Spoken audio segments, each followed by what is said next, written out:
Congratulations, you have arrived to Hustle Headquarters 360. This is the destination where you can earn while you learn. Today, we're going to talk about cryptocurrency terminology. And we're going to take difficult words, make it simple, show you not only what they mean, but why is it important to you and your money. Cryptocurrency, currency. We want cryptocurrency. Got an idea. Cryptocurrency. That's what we're going to talk about today. I want you to understand I'm not a financial advisor. Don't take my advice in terms of making your decisions, but make your own decisions by your own research. But here you can at least get educated and have a good time while you're doing it. If you like this information, subscribe to the page. Also, understand we got classes and links available as well. We go further detail with this same exact information. Hustle. All right, we're going to get ourselves going. As we get started with this video, I want you to understand this. There's 5 different terms I'm going to cover today. Terms that we're going to cover today. We're going to talk about proof of work versus proof of stake, token burn, utility, Metamask, and also what is the difference between farming versus pools. I'm not going to go into super detail, but I just want to give you a basic understanding. So when you hear people using these terms, at least you understand somewhat about what's going on and it can help you make certain decisions. I also want you to understand that there's a lot of people who've made massive amount of money in this cryptocurrency space who do not understand everything. So you don't have to be a genius in order to make money, but do with that information that you will. So let's talk about the very first term. This is called proof of work versus proof of stake. I know you heard people say that Bitcoin is a proof of work token, or proof of, like, what does that mean, proof of work? And then you hear someone says, well, XRP is proof of stake. What does that mean? Here's the simple way to understand this. So proof of work versus proof of stake is all about how do these tokens process their transactions. Okay, every time a transaction is made or new coins are introduced to the ecosystem. What? Proof of work is really talking about a lot of the older technology, Bitcoin, Ethereum. Basically, the way that it's going to impact you is usually it's going to have more expensive fees whenever you pay a transaction. So for example, let's say you got $50 worth of Bitcoin. You want to send it to somebody, and all of a sudden you see there's a fee that says you have to pay $50 to send $50. You're like, that doesn't make sense. Why is this fee so expensive? And then let's say you send the money and the money doesn't immediately show up. It takes 2 hours for the Bitcoin to actually arrive in that person's wallet because they have to go through confirmations. So that is using proof of work. Basically, there's miners that are using computers, and they have to validate these. The computers have to use the energy to validate the transaction so that the transaction goes through, and then it shows up on the blockchain. So when you do, by doing that, it takes up more energy. Usually when you use proof of work, it's going to be a coin that moves slower when you transact it, and it's going to probably cost more fees because it consumes more energy. When you use proof of stake, it'll be quick, fast, most likely less fees. XRP is an example of proof of stake. Most new coins that are out use proof of stake. So I hope that helps so you can understand proof of work versus proof of stake. Now, here's the next one we want to talk about. Let's talk about token burn. Token burn, this is a strategy that designers use to help make the price of their tokens become more valuable in the future. So basically what they're doing is they're like burning the tokens, just like burning the money. Token burn, basically, let's say a coin issues out 100 billion tokens. When 100 billion tokens are issued, that's a lot of tokens. Now, why would a coin have so many tokens? Usually they may have a lot of tokens because they're trying to distribute a lot of them just to get people to start using that coin. So you'll see, like, for example, with Bitcoin, back in 2012, it was normal for a person who did have Bitcoin could have 10,000 tokens. to maybe have 100,000 tokens. And it was normal because at that time, one, you had it wasn't a lot of people that were using it. So people will create a lot of tokens so that people can start using it. And the more people that have it and use it, it becomes more valuable. And once these new users get onboarded into the network, that's when the developers will have it already in the code to say after so many people or after so many tokens are circulated after a certain time, we're going to start burning a certain amount of tokens. And that means they're going to destroy. They may say, hey, for every 6 months, we're going to destroy 1 billion tokens. So after so much time passes, now the coins that you have are becoming more and more rare, more and more scarce. So let's get to our third term. Our third term is utility. Utility is basically, what are people using it for? Is it important for people to use? So for example, if you look at the top 10 coins, most of them have some type of utility. Bitcoin, the utility for Bitcoin, some could argue is that it's a store of value. People use Bitcoin as a way to protect their money. Then you got a company like, or you got a coin like Ethereum. The utility, the use case for Ethereum is because it is a network that other developers build on top of. And in order to use all of these different tokens, they're called ERC20 tokens, you have to have Ethereum to pay the gas fees. So it's useful to have Ethereum. So typically if you have Ethereum, it should go up in value because it has a lot of utility. Other coins like VeChain has utility. It has a real world use. All right. Understand that right now in 2021, most of the cryptocurrency market is a market filled with speculation, meaning the prices are going up based on what people think they might be worth one day, but not based on the actual utility of what these tokens are worth.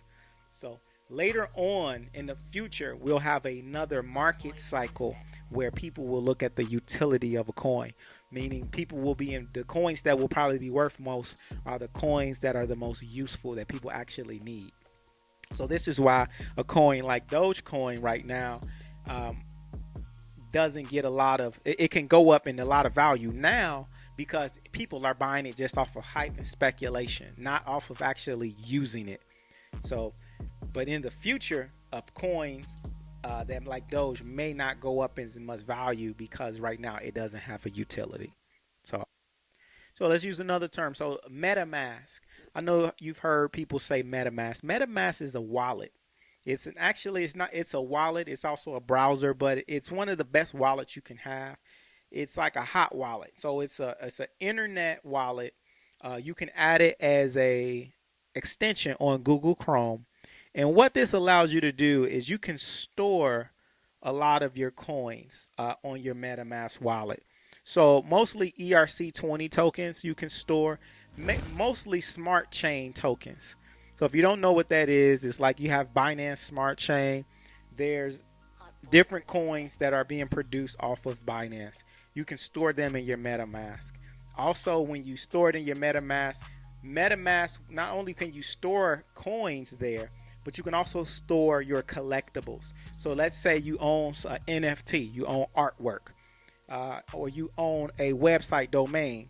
You can then take that domain name and you can store it on a MetaMask wallet. Okay. You also can take a piece of artwork and you can store it on your MetaMask wallet. Okay. So MetaMask is a wallet that's very good if you want to hold a lot of very valuable things. And also keep in mind, MetaMask, you own your own private keys, meaning you own the token. So you don't need an ID or KYC to get the MetaMask wallet, which is a positive. But also, you don't need, no one else is holding your token. So that means you have the custody. You got the responsibility of holding those tokens because you own the private keys. So it's important that you remember and write down those passwords and that 12-word phrase, because if you lose that, then no one else could get access to your MetaMask wallet. It's a valuable wallet, but you gotta remember your information so you don't get locked out. But again, MetaMask is a wallet that will allow you to interact with a lot of these NFT websites. If you want to, you go to the metaverse. Metaverse is like these virtual worlds like Decentraland.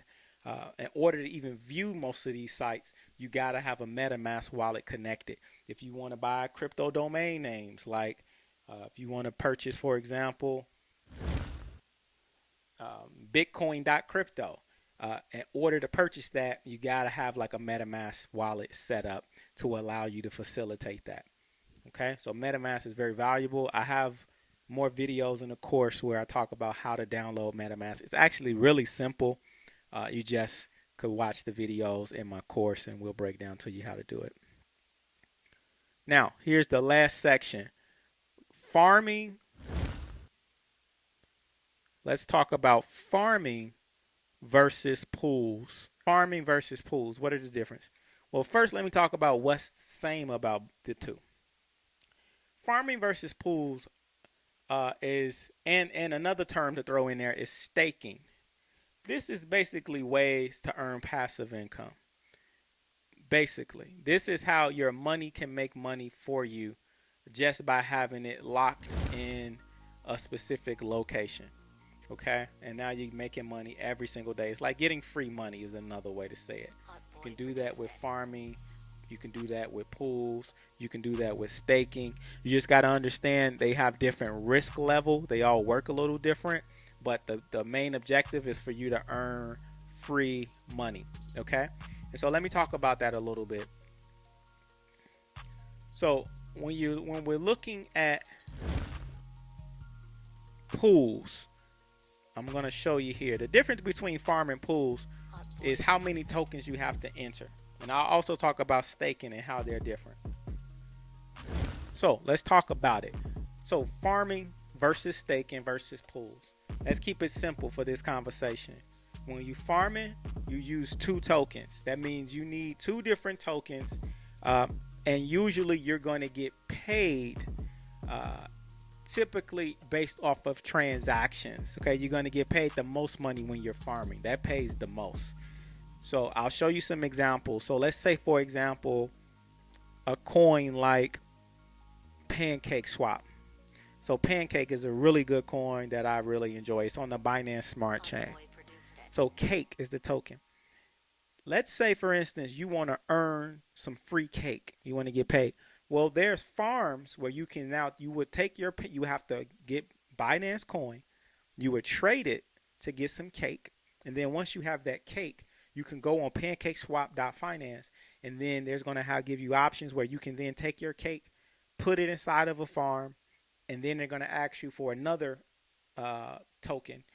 And you put those 2 tokens in there. So for example, let's say you got $10,000 and you want to basically lend out that $10,000 and make that $10,000 bring you money. So you would have $10,000 in cake.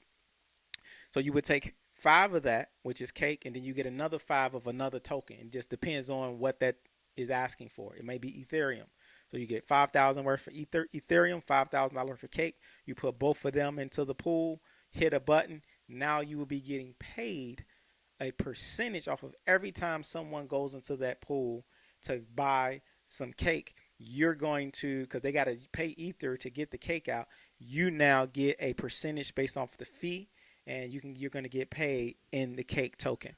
So that's a very, very valuable way to get paid. So farming versus pools versus staking. When you farm, you have to use 2 different tokens. So it could be more expensive when you farming. It can seem a little more difficult when you farming, but they usually pay a bit better. I prefer doing pools and staking. Here's the thing: when you pool, you only need 1 token. If you just have 1 token, you just put it in the pool and you choose it. I'll show you another video exactly what does that look like with the pool. Like I said, unfortunately, my internet has been, hold on, you know what? I think my internet's back on. Here, my internet's working. Let me show you on my screen. All right. So right now we're looking at Pancake Swap. So when you come to Pancake Swap, you see how it says pools right here. So when you go into a pool, you choose the pool that you want, and you basically start getting free tokens. So for example, you see they say here's a pool. This is called a Bondly pool. If you wanna, you see it'll tell you, say, hey, in this pool you earn 80% annual percentage rate. Okay, you can click on this. You add this to your Metamask. This is how you add it to your Metamask. Once you click that button, it's gonna automatically be attached to your Metamask. Okay, that's what Metamask looks like right above my head. Okay, and then you add the token. Now it's gonna show up in your wallet. And so what they're gonna, you see this plus button. First you'll click this button here. This is how you say I want to stake it. They're gonna charge you a 25-cent fee. 25 cent, that's it, to do a transaction. And then you'll click this plus button. It'll say how much cake do you want to put in. So this is automatically, it's going to know how much cake is in your wallet. Okay, and then you just put in, I want to put in one cake. So in this example, you see there's 2 cakes. So you push the button, click confirm. They're going to charge you like another 25-cent fee. And then from there, that's all you do. And now you're going to be earning based on however much you put inside of this pool. It's really that simple. And once you want to unstake it, you click unstake, uncake, and the Bondly token, you click harvest. And this will automatically, however much you earn, will show up in your wallet. And when you click unstake your cake, it will show up automatically in your wallet. So real simple thing. Staking is a little bit different. We'll talk about that more in another video, but basically it's the same type of process as when you're locking up your coin somewhere and you're getting paid a percentage based on having it locked up there. Here's the risk that comes with pools and staking is that some of these platforms can be rug pulls, meaning they're scams and the owners of them will run off with your money. And so you got to know when you're dealing with a real legitimate coin versus a scam coin. That's probably the biggest risk when you're dealing with pools and staking. When it comes to farming, there's another level of intermittent loss and permanent loss. But we'll talk about that on another video. But this is really simple, guys. So I'm hoping this helps. I know this video is going kind of long. I want to cut it short. And I don't want to make this super complicated. So hopefully this helps. We just talked about a lot of information, but you got to use it in practice. We go more detail with this in our classes, and in the classes we even do live demonstrations. So be sure to sign up, links below, and I look forward to seeing you in the next video. Make sure you get that book series as well, Shut Up and Hustle.